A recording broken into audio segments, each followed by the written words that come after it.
Hey, Travis, what do you know about fixing stuff? I guess it depends. Like fixing sandwiches?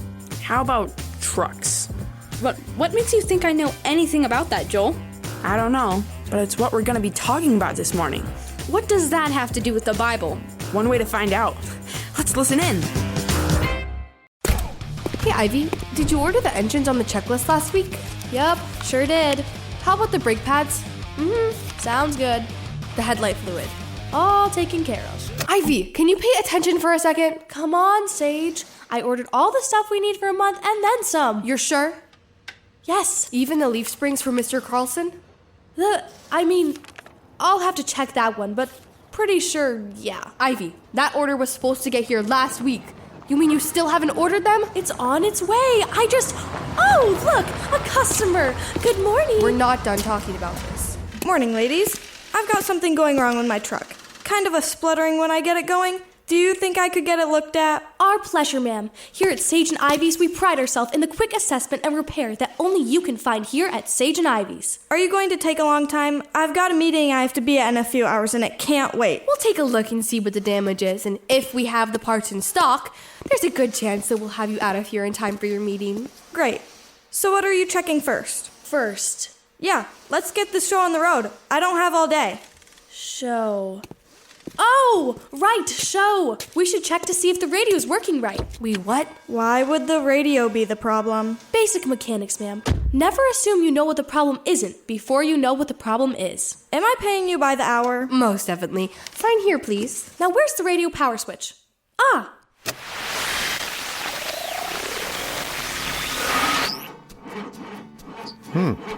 Well, that didn't work. Is your truck going to be all right, Mr. Jacobs? It should be, Gabby, if I can only get it to... Okay. It doesn't sound like it's all right. Are you going to buy a new one? Don't they cost $1 bajillion? I don't think they're that much. He won't buy a new one. He's Mr. Jacobs. He'll fix it. Just you watch.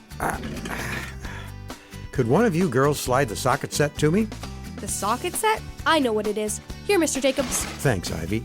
So, what are you girls up to today? Nothing really. Nothing? Interesting. What's interesting? I'm pretty sure nothing is the opposite of interesting. I just figured you girls would have a lot going on with school starting back up and such. To have absolutely nothing going on is pretty unusual. I think she meant that there's nothing new going on. It's the same old school stuff. So, no one has a problem to talk about or anything? Nope, we're good. Can't say as I remember the last time that happened around here. Usually there's some sort of discussion on a Saturday morning. Sorry? If you ask me, it looks like today it's your turn to have a problem. Yeah. How can we help? We might have some Bible verses that can fix this situation. I'm not sure there's anything I need you to do at the moment, girls. So right now I think I need to take Proverbs 11:2's advice. Is that a verse about how to fix cars or something? The Bible doesn't have any verses about that, Gabby. I don't know, Sage. There's something in there about not running out of oil. That's a different type of oil, I'm afraid. No, Proverbs 11:2 basically tells me that with pride, I'm just going to embarrass myself, and instead, I should be humble. No offense, Mr. Jacobs, but I don't think your truck's going to know if you're being humble or not. Yeah, and how is being humble gonna fix this particular problem? You'll see. I'll be right back. Do you think he's getting a drama script or something? I don't think so. So what do we do now? The same thing we always do. Listen to the radio.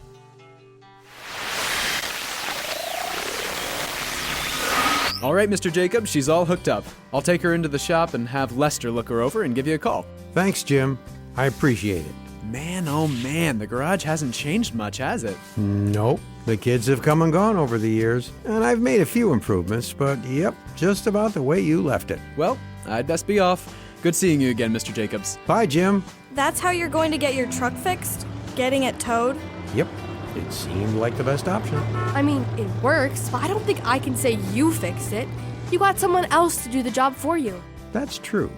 But the more I looked at that truck, the more I realized that I had no idea how to fix what was wrong. And even if I did, I don't have the tools here to do it right. It's like I was saying earlier. I could be proud and probably make the mess bigger, or admit that I can't do it myself and have things work out.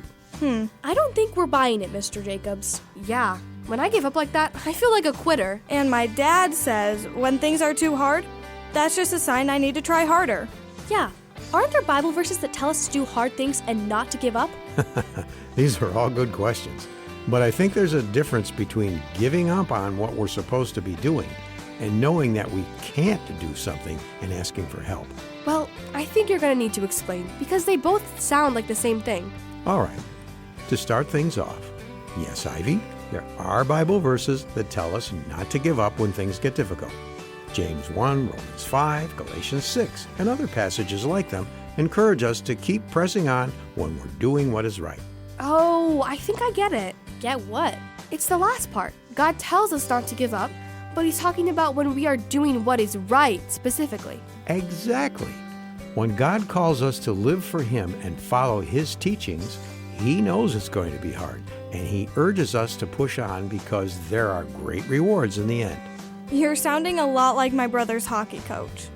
Well, there are some similarities, and it's good to push on in whatever we do and do our very best, like it says in verses like Colossians 3:23, and that with God's help, we can do all kinds of things, like He tells us in Philippians 3:13.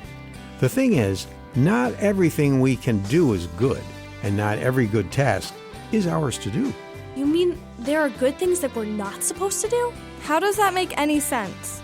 I might have a drama script that could be helpful when it comes to explaining this. Sound like fun? It does to me.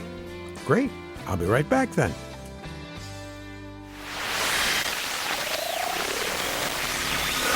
And now, from the garage of Lionel Jacobs comes the elegant drama, Fine Dining, an adapted biblical teaching about salvation.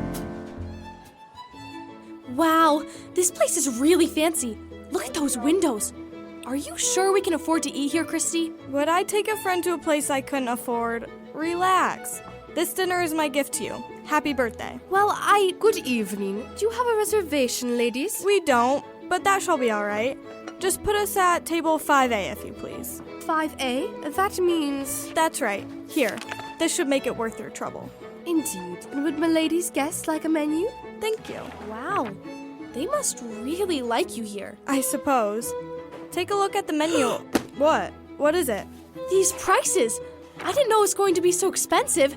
Maybe we should choose another restaurant. Come on, you. Remember, relax. I've got this covered. I wanted to take you somewhere special for your birthday, and this is the best place in town. Enjoy! You've decided what you would like this evening? I have, thank you. I would like the flank steak brisket with a side of mashed potatoes and asparagus soup.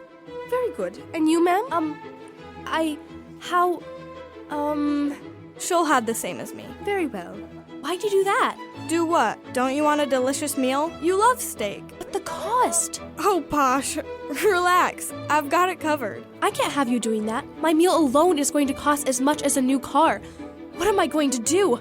Maybe if I offer to clean the dishes, or maybe bust the tables or wash the windows, Karen? I might be able to make payments, or a loan or something. Do you think they accept personal checks? Waiter! Karen. I can cook my own food. I've made hamburgers before. I think I can manage that. If that's enough to cover the cost, I will gladly do it! Karen! What? You're embarrassing me. I am? Yeah. First off, none of those things will come even close to you paying for your meal. And secondly, it's a gift. But it's just so much money! I can afford it. Easily. Besides, I do own the restaurant. Oh. Right. The moral is that sometimes we think that by working hard at being good and kind, we can pay for all the wrong we have done in our lives. Unfortunately, no amount of good will come close to paying that kind of debt. That's why Jesus paid for us as a gift. We only have to accept it, and then we shall truly be free.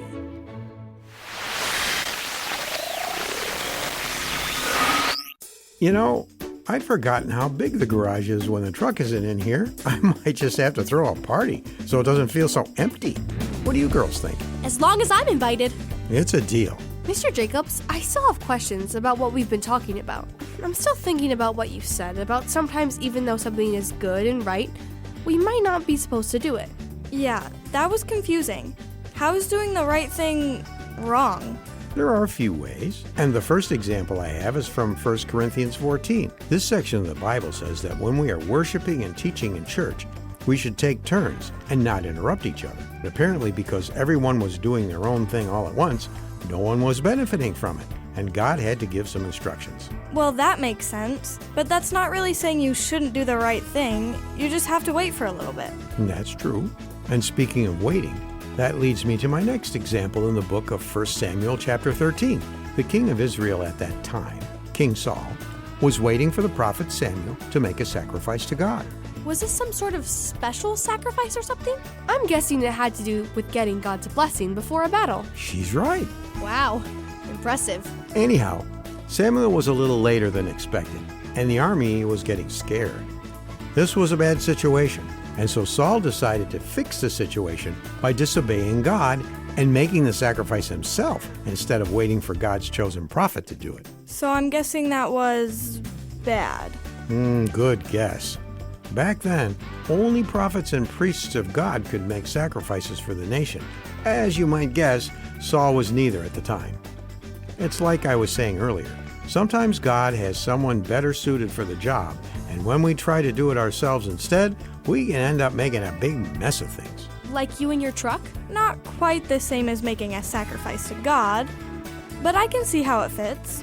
Well, I know that the mechanics at Lester's shop have a lot more experience and better tools for that sort of thing. And if the only reason I have for not using their services is I'm too proud to let them, it sounds like I'd be silly not to let them take a look at it. Yeah, I'm not sure it's quite the same. But it works for me, though. I might have questions for you about it later. I'll be here. Speaking of later, we should probably get going, Sage. Mom wanted us home so we can go grocery shopping. Oh, how exciting. Come on, it's not that bad. Yeah. See you guys later. Yeah, I'd better leave too. Thanks, Mr. Jacobs. Hope your truck feels better soon. Thanks, Gabriella. Would you mind turning off the radio? No problem.